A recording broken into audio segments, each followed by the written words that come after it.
Assalamualaikum warahmatullahi wabarakatuh. Kali ini kita akan membahas mengenai induksi elektromagnetik. Penemuan induksi magnet. Pada saat Hans Sebastian Ørsted melakukan percobaan mengenai kawat yang membuktikan magnet dapat dibuat dari kawat berarus, maka timbul pertanyaan sebaliknya, apakah mungkin arus listrik dapat dihasilkan oleh sebuah magnet? Ternyata hal ini dibuktikan oleh Joseph Henry dan dipublikasikan oleh Michael Faraday, di mana suatu induksi magnet dapat menghasilkan arus listrik. Percobaan Michael Faraday. Michael Faraday melakukan percobaan dengan mendekatkan elektromagnet dengan sebuah besi yang dililitkan oleh kawat. Hal tersebut dapat dilihat pada gambar di atas. Jadi, sebuah elektromagnet itu prinsipnya kita akan membuat sebuah magnet yaitu besi ini akan dibuat menjadi magnet dengan cara mengalirkan arus listrik.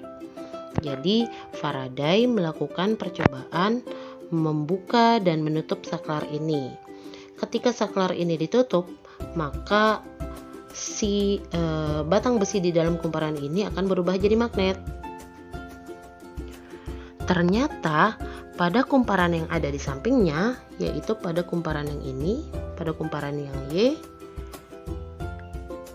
timbul arus listrik. Nah, arus listrik yang timbul ini disebut sebagai arus induksi. Jadi, magnet yang terbentuk pada rangkaian X tadi, dia akan menginduksi pada rangkaian Y. Nah, ternyata induksi magnet tadi akan dapat menghasilkan arus listrik. Hal itu dapat dibuktikan bahwa jarum galvanometer pada rangkaian X ini akan menyimpang ke kanan atau ke kiri.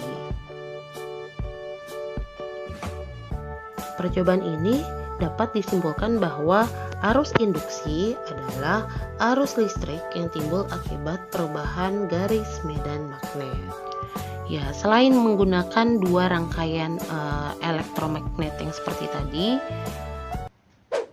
induksi elektromagnetik juga dapat dilakukan dengan cara memasukkan atau mengeluarkan sebuah magnet ke dalam suatu kumparan. Ketika magnet digerakkan, yaitu keluar dan masuk, maka jarum pada galvanometer itu akan menyimpang. Ketika magnet dikeluarkan, maka jarum akan menyimpang. Ketika magnet digerakkan masuk, maka jarum juga akan menyimpang. Ketika magnet tidak digerakkan atau berhenti, maka jarum pada galvanometer tidak akan menyimpang atau menunjukkan angka 0. Ya, dapat kita lihat ketika magnetnya itu berhenti di luar kumparan, dia akan menunjukkan angka 0. Ketika digerakkan dia bergerak, ketika dia berhenti di dalam, dia juga akan menunjukkan angka 0. Penyimpangan jarum galvanometer ini menunjukkan bahwa di dalam kumparan mengalir arus listrik. Arus listrik ini disebut sebagai arus induksi. Arus listrik timbul karena adanya perubahan jumlah garis gaya magnet yang mengakibatkan pada ujung-ujung kumparan timbul beda potensial. Beda potensial ini disebut sebagai gaya gerak listrik induksi atau GGL induksi. Jadi, induksi elektromagnetik adalah gejala timbulnya arus listrik pada ujung-ujung kumparan karena adanya perubahan medan magnet pada kumparan tersebut. Kalau kita lihat detailnya satu-satu, ketika magnet digerakkan ke dalam, maka arus akan mengalir, terlihat dari jarum galvanometer yang menyimpang ke arah kanan. Ketika magnet diam di dalam kumparan, posisinya diam, maka tidak akan ada arus, sehingga jarum galvanometernya itu menunjukkan angka 0 atau tidak bergerak.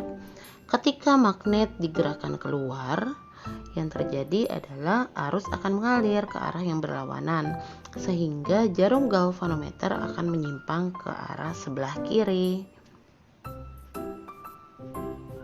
Perubahan medan magnetik pada kumparan menimbulkan arus listrik pada kumparan, sehingga jarum galvanometer akan menyimpang. Kalau kita lihat pada gambar ini, merupakan gambar aslinya, terdapat gambar magnet, ada kumparan, kemudian ada galvanometer.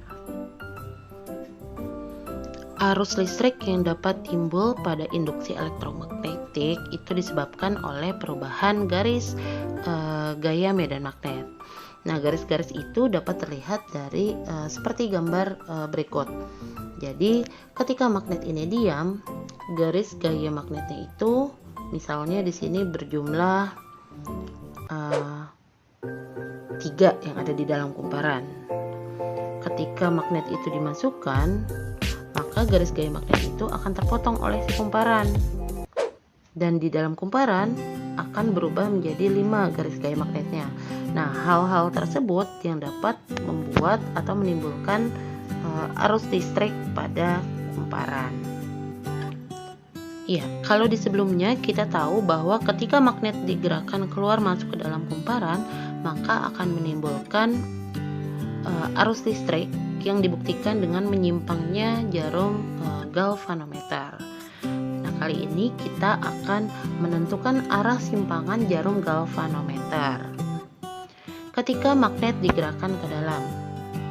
Karena di sini ujung magnet yang dimasukkan adalah ujung utara, maka pada ujung kumparan A itu akan menjadi kutub utara juga.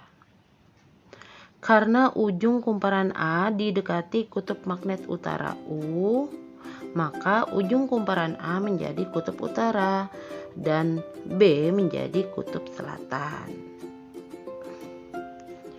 Dengan aturan tangan kanan diperoleh arah arus listrik keluar dari ujung kumparan A.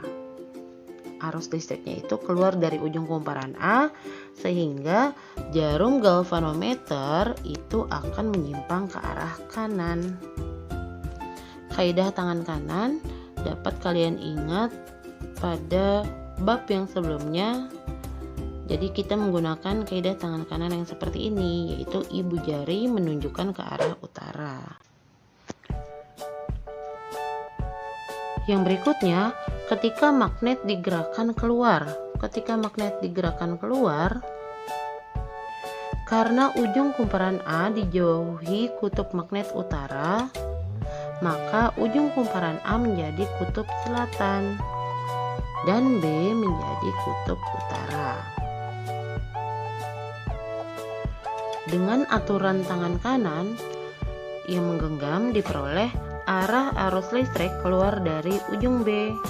Kita menggunakan kaidah tangan kanan yang ini, yaitu ibu jari menunjukkan ke arah utara. Arus listrik keluar dari ujung B, sehingga arus listrik ini mendorong galvanometer menyimpang ke arah kiri. Faktor yang mempengaruhi GGL induksi. Besarnya GGL induksi pada kumparan dipengaruhi oleh yang pertama, banyaknya lilitan pada besi. Semakin banyak lilitan, maka semakin banyak yang memotong garis gaya medan magnet, sehingga akan semakin besar GGL induksi. Yang kedua, besarnya kekuatan medan magnet. Semakin kuat magnet yang digunakan, maka akan semakin besar GGL induksi. Yang ketiga, kecepatan gerak batang magnet. Semakin cepat perubahan garis medan magnet atau gerakan magnet yang kita lakukan tadi semakin cepat, maka akan semakin besar GGL induksi. Gaya gerak listrik atau GGL induksi pada kawat dipengaruhi oleh yang pertama, panjang kawat, yang kedua, besar medan magnet, yang ketiga, kecepatan gerak batang, dan yang keempat, arah gerak kawat terhadap medan magnet. Silakan kalian simak latihan soal berikut ini.